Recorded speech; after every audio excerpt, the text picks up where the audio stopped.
What's going on, everybody? And welcome into the spoiler review for Godzilla Kong, The New Empire. I'm joined here by my friend Jordan. Now, if you don't want spoilers, this is not the video to check out. You can watch my spoiler-free video, which I posted yesterday. This is my second time seeing the film. And, yeah, we're just going to get right into things. But first, since Jordan, this is his first time seeing the film, what did you think overall? Did you have a fun time with this over-the-top, crazy, ridiculous monster movie?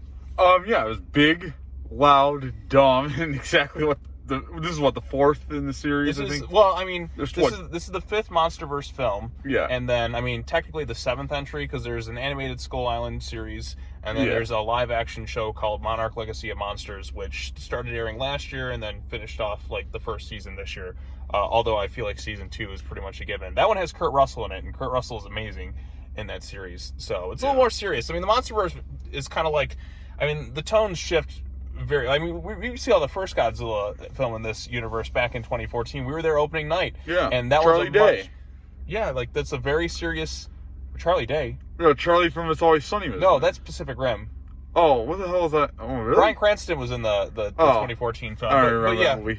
Okay, but we did see it, because I remember when that movie was done, you're like, Sean, I want to see Mechagodzilla in this series, and eventually we did get to seeing Mechagodzilla in the series. But yeah, the MonsterVerse has shifted tone drastically from that original Gareth Edwards film. Then they had Kong Skull Island, then they had Godzilla King of the Monsters, then you had Godzilla Kong, The New Empire, or Godzilla versus Kong, and now we're into the fifth film, Godzilla Kong, The New Empire, which is the big team-up movie. It definitely has emphasis on 1980s visuals with, the really crazy color palettes and all that other stuff. Like, you have the synth music, and then you have the 80s songs utilized Kiss in it. Baby.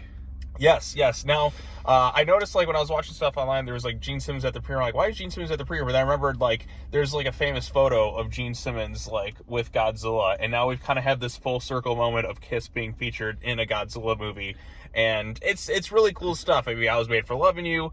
Gene Simmons is making money, so I'm sure he's just thrilled. Right. And then you got Turn Me Loose by Loverboy. And then we also had Twilight Zone. I can't remember the band who sings Twilight Zone, but Golden Earring. Golden Earring, yep, that's it. That's right. Yep, good songs, selections throughout the film. So you have some other older songs in there too, but like the rock music was a definite plus whenever it was on screen.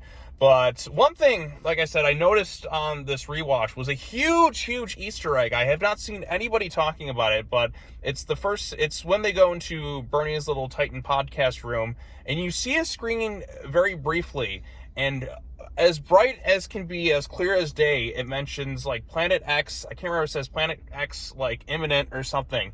Now, Planet X was featured in the Godzilla film. It's not from X-Men, is it? No, but it does involve aliens, like the Exilians. Like, Planet X is a pretty big thing within the Godzilla kind of, like, mythos. They were the first alien invaders to, like, join the series. Now, they originally appear in Invasion of the Astro Monster, which was, like, kind of a co-production between Toho and, like, U.S. So, like, you have an American actor. I'm just explaining it to you. So you'd have an American actor who would speak English, and everyone else was, like, in Japanese. And then, like, they dub everyone over in English, and then the American actor would be dubbed over in Japanese for the Japanese release. But Invasion of Astro Monster is a fun one. Aliens come to invade, and the Exilians came back in Godzilla Final Wars. And the villain in Final Wars is so over-the-top crazy. A lot of fans, including myself, have wanted, like, Nick Cage to play, like, an Exilian alien leader as the main bad guy in a MonsterVerse film, because Nick Cage is a big Godzilla fan. So, Planet X confirmed, baby. That means aliens. X. Yes, they legitimately, they do that in Final Wars. The character's like, my name is X. Oh, nice. I can't wait for Wolverine and Deadpool, where you can start doing X every 5 seconds in the review. Exactly. So, but yes, Planet X was a huge major Easter egg that I noticed that nobody's been talking about, and I'm like, why is nobody talking about it? Like, because I didn't catch it till this, second viewing, but I'm like, yes, okay, aliens have to come next in this series. I mean, we get to, so one thing that I really love about this film, because I said it was a lot of fun, there's a lot of, like, large sequences of the movie where it's really just the monsters, too. You have, like, there's a good, like, 12-minute sequence at least where it's just kind of Kong and little Suko, mini Kong. Did you let's talk about some things you enjoyed first, then we'll kind of get to that. First, I loved the visuals of it, like Godzilla in the Coliseum, Kong in the pyramids, them in Rio de Janeiro in front of the statue of Jesus. I can't remember what the name of that is, but the big landmark there. Right. That was cool. For sure. Yeah, the humans didn't get in the way too much in this movie. I thought that was probably an issue with the last film. It got dialogue heavy and it was kind of boring. Right. They're just there to kind of like push the thing for like, okay, they're just going to explain things. They have their own stories that they're going on, but they're in it much less than other thankfully. films within it. So, and they're fine because they condensed the cast down substantially to just 4 of them. Really, I mean, there's other ones that kind of come in there. There's like this one guy who's trying to lead them into Hollow Earth.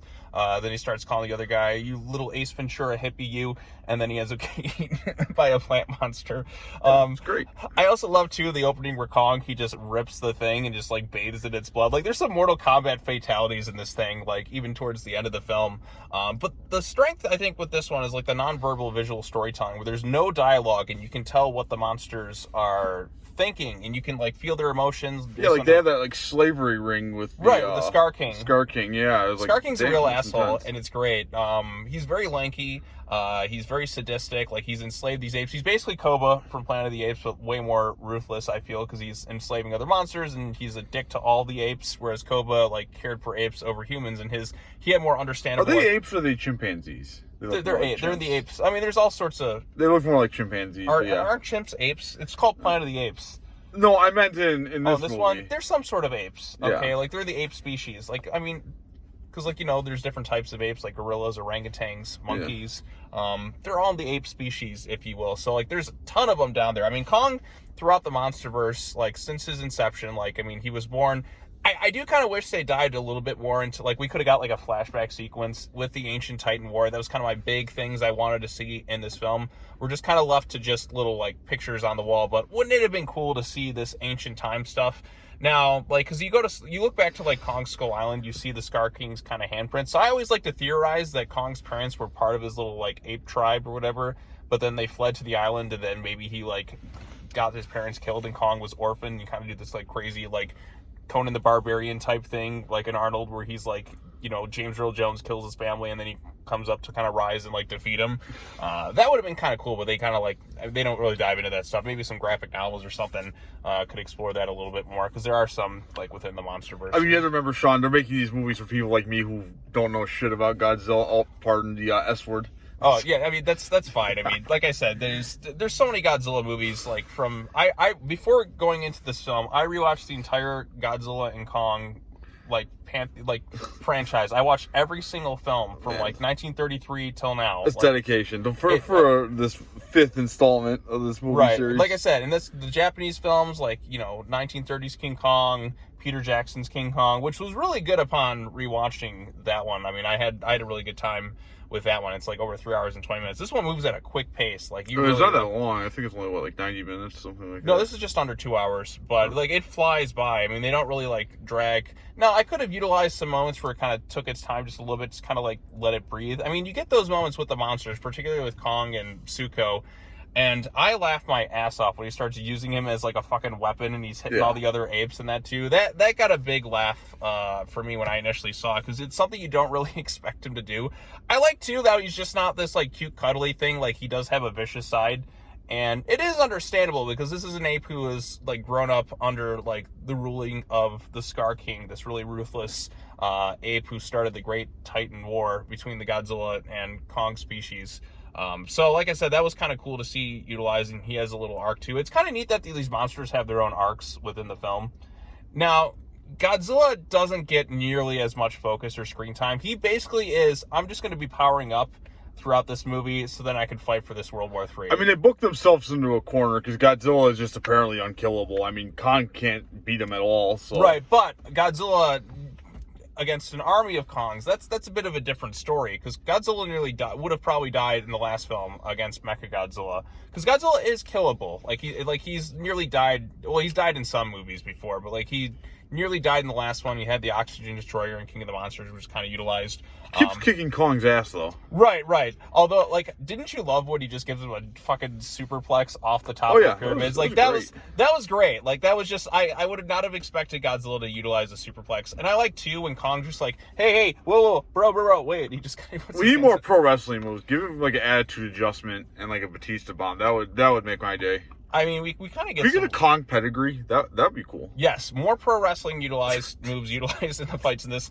I mean, Godzilla performing a superplex off the pyramids is not something I would have expected. You know what I want? I want freaking Mecha Kong. Oh crap! You knocked over. Oh my god! Are you kidding? Going? No, leave that in. Leave that in. We're leaving it in. That is okay, beautiful. Cool. Careful. You knocked over the camera. I want Mecha Kong though. They only gave him the arm. I want a full Mecha suit Kong. Well, we have Mechanic Kong in King Kong Escapes, which came out in the '60s. So that was real recent, Sean. Well, I mean, he's kind of getting like little armor patches. I mean, let's face it. I want the full armor suit with jetpacks.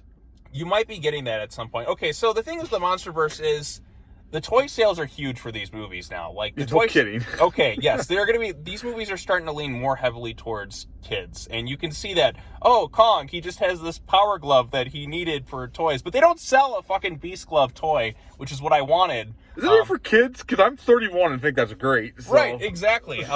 There's some awesome stuff in it too. I mean, I wanted to. I mean, there's adults are buying the hell out of the toys. Kids are getting them because I mean, there's so many. The toys have been selling like crazy for this movie. I mean, we're back in like the 1990s, like Schumacher Batman movies with all the toy stuff, but it's done in a more like it works better, I think, for this sometimes than the Schumacher stuff where they just have random costume changes in the movie. Like, oh, why do we have this? Or here's the Bat Hammer thing. Like, how does this thing even turn down the street or something like that? I mean, it's Godzilla and King Kong. How hard to sell freaking toys for that? I mean, come on. I mean, I feel like that's also part of the reason why Godzilla is evolving and changing too. Now he's Super Saiyan Rose. Yeah. Which is kind of cool. I like the new evolved design. Like he's got the dorsal plates have changed to a little more of a pink. He's a little bit slimmer. He moves around faster. He's got little spikes on his little elbows and that too. Plus, with the gap that Disney's left in the Star Wars merch world with the disaster of Episode 8, they need something that's more toyetic now for kids. Right? I mean, because no one's buying those porgs. Right? No. What's a porg? Exactly. Yeah. No one who wants a Kylo Ren toy. Screw that. Right. I mean, you got to have cool stuff that kids want to buy, and I feel like MonsterVerse toys are selling generally well. Jurassic Park. This is way more fun than Jurassic World Dominion was. Oh my God. Well, I mean, Sean's still going to a dentist. I mean, that was which horrible. we did get in this movie. We get a dentist scene with Kong. That is one of the. There's a lot of conveniences in this movie. What's the guy's name? The dentist. Trapper. He's just a miracle worker. Oh, I got this mecha armor. Oh, I'm a dentist. Oh, I can just heal Kong. Like okay. Sure. Well, they call him Ace Ventura. Yeah, basically, he's Ace Ventura, Dr. Dolittle. Like the guy is having a lot of fun in this movie. He's got sweet Hawaiian shirts. Yeah, he's got the Ace Ventura Hawaiian shirts. Like he has charisma. He works well off of Bernie, who's the crazy conspiracy theory podcast guy. The Alex Jones of this movie. Yes, exactly. I mean, let's be honest. That's what they based him off of. Kind of, exactly. But yeah, like I said, he did with his little podcast thing, Planet X. X. Yes, we need aliens next in this series, but the action sequences are really great. You have the zero gravity one is one of the most inventive fights I've ever seen in a kaiju film because we've never really gotten like a zero gravity fight scene. You get to see it all shifting and all that, and Mothra comes in, which is cool. Although you don't really see Mothra do much in this movie, to be honest. Right. Well, here, let me tell you a little secret. So Mothra was originally not in this movie. So test audiences were just like, so they had some other monster called... They've been teasing it for years. Well, here's the thing. Mothra was not originally... In the original cut of the film, I guess, there was another Titan called Phosphora. But test audiences were like, why isn't this just Mothra? So they went back and changed it to have Mothra in the movie. That's why every time they mention Mothra, it's 80 yard. Oh. So, secret. Yeah, a little secret going into the film. But, like, for you wouldn't have even guessed it. But, yeah, because, like, Mothra in King of the Monsters, like, she laid an egg, but, like, she just kind of emerges out of, like, you know who else laid an egg? Ryan Disney Johnson. With the Acolyte and Ryan Johnson. He always has to find a way to shit on those movies, which... We never forget. It's an ongoing thing. But, yeah, so the battle scenes are cool. Then you have, like, Shimo, which is, like, the ancient ice titan, who's kind of like an enslaved dog in a way, because, like, even afterward, like a steed. Like, I mean, kind of looked like more of a dragon almost. Than... Right. Like, it's basically like anti-Godzilla and anti-Kong versus Godzilla and Kong. So, Shimo is basically like Ice Godzilla in a way, but kind of like more of like a quadruped, like Anguirus. Being forced against its will, too. Yeah, being forced against its will, and then finally it's free after however many thousands of years I'm sure it's been enslaved. I mean, because we go back to ancient times, and the MonsterVerse has some crazy stuff with like time and all that. Because like in Monarch Legacy of Monsters, they also introduced this kind of in between world, so you have the Earth and Hollow Earth, but then there's like this in between world called Axis Mundi, and it was in Monarch, so I'm just kind of letting you know how it goes. But time is kind of functions differently. You've seen Interstellar, right?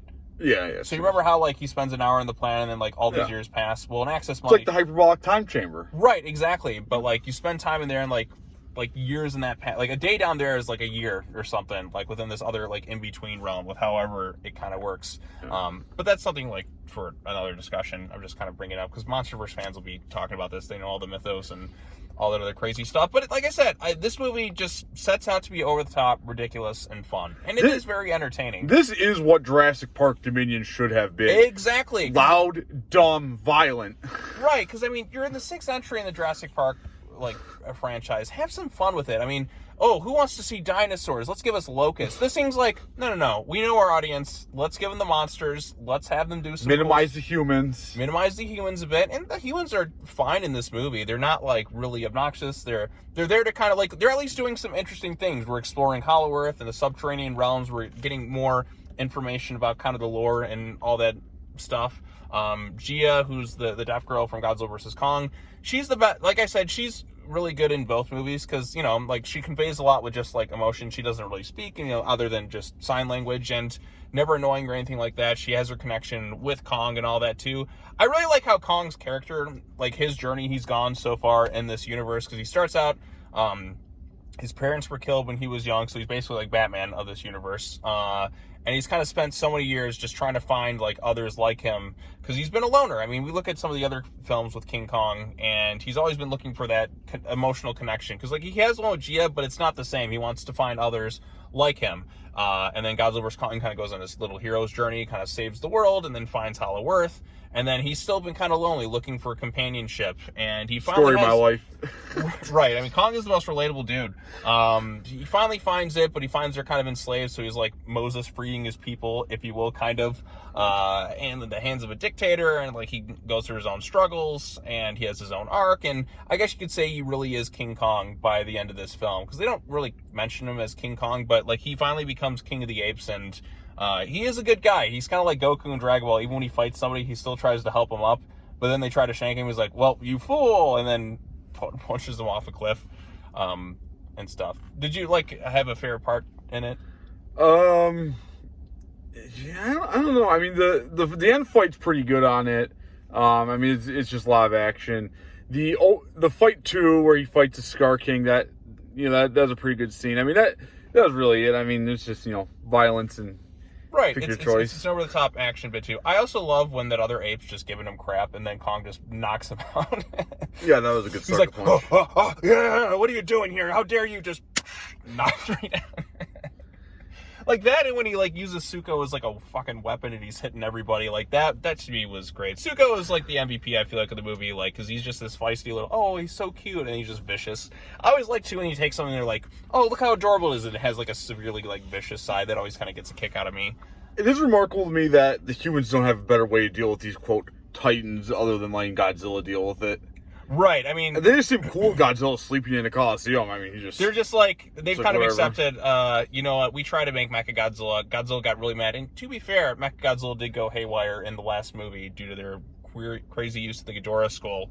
Because Godzilla is very benevolent at first in the series. He just kind of goes up to kind of clean house with the Titans, and then he just wants to sleep. Like, this dude is he's been so angry the last 2 movies until his ex-wife Mothra comes back, and he's a happy guy again. But he's married to Mothra? It's a joke, because like he's the king, she's the queen of the monsters. Like they have that'd be kind of weird. They have a symbiotic relationship. Well, there is a lot of fan art of them out there. Well, you know what they say, Rule 34. Oh, no. There is beyond Rule 34. We go to Rule 35 with it. The ship name is called Mothzilla, and there's been some disturbing stuff. I can only imagine. Oh, man. You know what? Let me pull up my phone. Oh, wait. No. This is a PG review. Yeah, that's why we PG-ish. That's why you dropped a couple F-bombs in it, too. Don't demonetize us, YouTube. Be chill. Be bros. Yeah, just be bros. Be bros. But yeah, so like I said, he's been angry. Like his ex-wife has been dead since King of the Monsters. He's just been like, he's just so tired. He just wants to take a nap in his new Rome Coliseum because humans blew up his home. And He's very Cincinnatus-like. I'm gonna go fight and then I'm gonna go farm. But his farm's a nap. Right. Well, they blew up his home in King of the Monsters, so he's got really no place to kind of chill. Yeah, he's got the Rome Coliseum now. Right. Like that's my dream place to live. So I guess I can't blame him. He got Russell Crowe's like, here you go, you can have it, and just chill. And now that's Are you not entertained? Yeah, I'm very entertained by it. So he's like a cat. God, what a movie that is. Yeah. Gladiator 2, which apparently has gone ridiculously over budget, is coming up. Oh, really? Yes. Oh, God. Ridley Scott is unhit. There's been a lot of crazy stuff apparently. Oh, we're so going to see that. There's no Russell Crowe, obviously, but it's about like his a kid or something. I don't know, but we're gonna see Gladiator 2. Yeah, that'll be great. Let's see how unhinged Ridley Scott is. I hope very. Yeah. So now, basically, at the end of this movie, like now that they defeated Scar King with a Mortal Kombat finisher with the tail whip and all the nitrogen-free smash, and just bones and all sorts of other things. A lot of people died in that final scene too. That Rio de Janeiro got blown up. Oh yeah, millions of people are dead at this point. That is a huge city, man. So I'm curious to see how they'll deal with the consequences. Like, look, these Titans are destroying literally everything. We tried building Mechagodzilla. We've had problems. Like, what are we supposed to do at this point? There's a lot of conveniences too, because you notice like every time they spawn, it's never in the middle of like nowhere. It's never in like desert Nevada where there's no. It's in huge cities. It's Egypt. It's like Gibraltar, Rome. No remote locations. Well, actually, they've showcased other like remote. Portal. There's portals all over the world. Like Antarctica, in big cities. Antarctica was in the last movie, so there was a portal. There's one on Skull Island. They have some in the kind of like middle of the desert. Like in Monarch Legacy of Monsters, they kind of have something in like the middle of like Kansas or something. Like there's like there are some places like out in the middle of nowhere.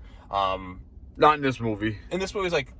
But you want to see them destroy landmarks? I love the landmarks. I mean, that was great. Like, so where do we destroy next? Let's cities. I mean, you gotta go to the Empire State, right? I mean, that's Kong's signature. Yeah, Kong is. We have not been to New York yet in the MonsterVerse. What about Cleveland? Cleveland's a nice central area. Right. You could destroy Cleveland. You could destroy Detroit, which would be fun to watch on screen. I mean, jump from Canada to Detroit and all that. Come on, give me a kaiju fight in Detroit.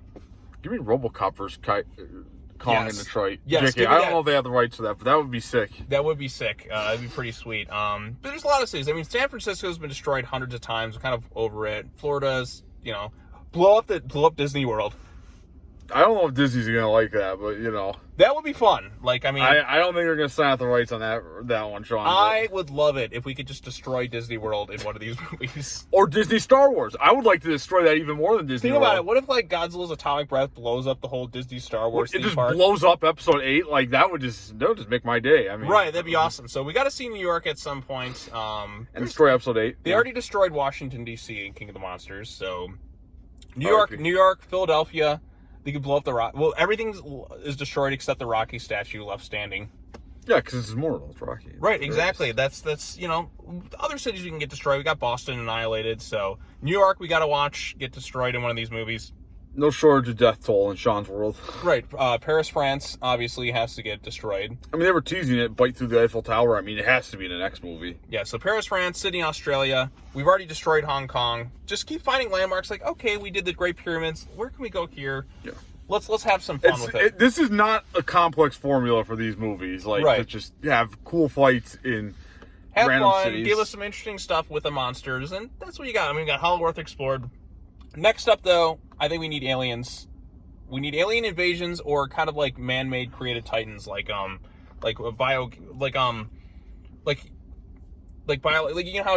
genetically engineered titans, I think, would be kind of the next step to go in. So, and also Kong. Right. And we also, Kong finally has his kid. Where's the son of Godzilla at this point? We need... Oh, no one wants that, Sean. No. Nobody wants the son of Godzilla. Well, I know no one likes that movie, Sean. No. There's different sons of Godzilla. There's Minya, which is in the Showa era and Final Wars. Then there's Godzilla Jr., who's in the Heisei era, which is probably more well-liked. And the difference, like, there is a distinct... He's not as goofy, I guess, but he's, like, more, like, precious, adorable stuff. I want Dadzilla. I like Godzilla as a dad. Like, it kind of, like, he needs a little bit more character work. Let's bring Godzilla 2000 back. That's everyone's favorite Godzilla. I mean, people like Godzilla 2000. You're thinking of the 1998 film with Matthew Broderick. Oh yeah. Let's bring the Matthew Well, Broderick the film Japanese back. Godzilla killed that Godzilla in Final Wars. In Sydney, Just Australia. retcon it. It'll be fine. No one. They kind of already did. So. No one pays attention to that plot line anyways, except for Sean apparently, because I couldn't tell you anything. This. I mean, this is like me talking about it's like you talking Warhammer to me. I have no idea about any of it, but you see idea either. Or you and like a lot of Star Trek stuff. So.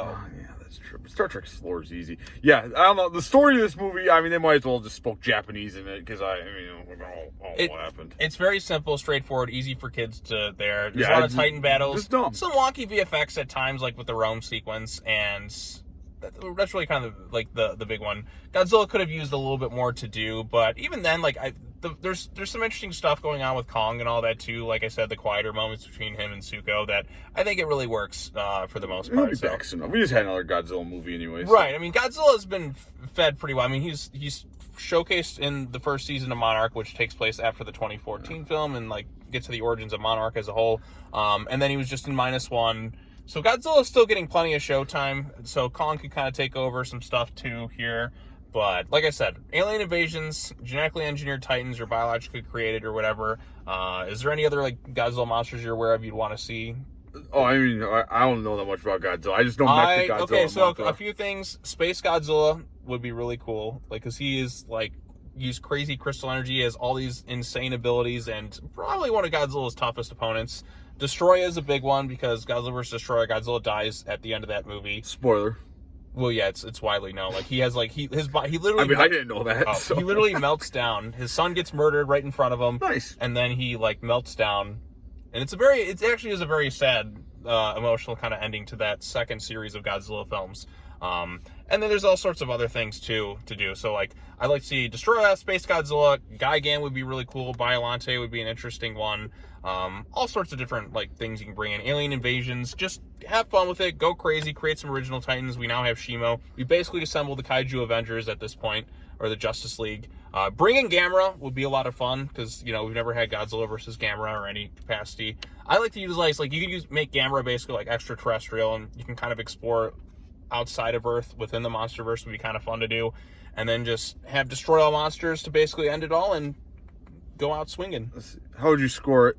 I mean, this one, like, in terms of the entertainment value, it's like the 8 plus range for me. Like, it's just, I'll probably watch it again. My favorite in the MonsterVerse is still Godzilla King of the Monsters. But like I said, this one is just like pure fun. Yeah.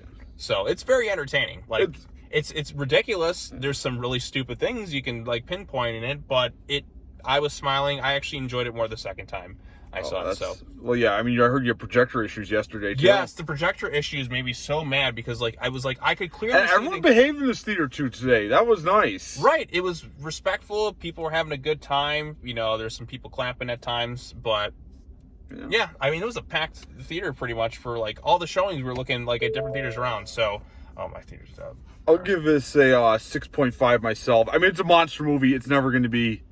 Shakespeare. It's not going to be. That's Star where Wars. -1 comes in. Even still, I mean, you still haven't seen it. You'll really dig it. Like, because -1, this is the fun Godzilla. Like, -1's a very serious, dark, and very heavy emotional film. Like, it's downright depressing at times. It left me satisfied. You got your violence, and you got just great violence. That's really all this movie needed to have. And so, if you like that, you'll probably enjoy this movie. If you don't, then Go read a book. Yeah, or something like that. But anyways, I don't know how much memory space I have left in this thing. We were talking for like 30 minutes. Happy Easter, by the way. Happy Easter. Thanks so much for watching, everybody. Like and subscribe. He watches a lot of crappy Godzilla movies for your entertainment. I watch a lot of... The only Godzilla films I do not like are the anime trilogy. Like, those are the three I struggle with. I just can't get into them. Like, those are the three I genuinely think are terrible. Other ones are at least redeeming qualities, and other ones are at least watchable. But the anime trilogy, I can't do. And in terms of King Kong, there's some of the animated Kong films are really bad too. Like the Mighty Kong, or like there's like Kong Welcome to the Jungle. Kong King of Atlantis is insane. Like, they literally have like a psychic merging link. Some guy's like, "Yo, Kong, my bro, merge your sequence," and they merge into one being. Yeah, so my point remains, he watches a lot of crappy movies for your entertainment. Right. So, and we'll get another. Speaking of Kong, we're gonna get Planet of the Apes in like a month. I am bouncing off the walls for that. I hope there's popcorn buckets. Right. I really need a Caesar popcorn bucket you can pull out of the teeth from. Well, Caesar's dead. Oh, yeah. Well, you know, Dr. Zayas popcorn bucket. Right. You're a big Planet of the Apes guy. I really love the last trilogies. Not that big, but, you know, I watched them. All right. So Planet of the Apes, we're definitely going to cover. Whatever other stuff. I don't know what else. R.I.P. is out Caesar. there yeah, R.I.P. Caesar. God, War for the Planet of the Apes was so good. But anyways, go check out Godzilla Kong the New Empire. I had a lot of fun. We enjoyed it. It was a good experience. So, but anyways. Last Jedi sucks. It does, but this one doesn't. Looking forward to whatever the MonsterVerse has next. So, anyways, that's all I have to say. As always, take care now. Bye-bye then, and we'll see you all in the next videos. Hey. Peace out.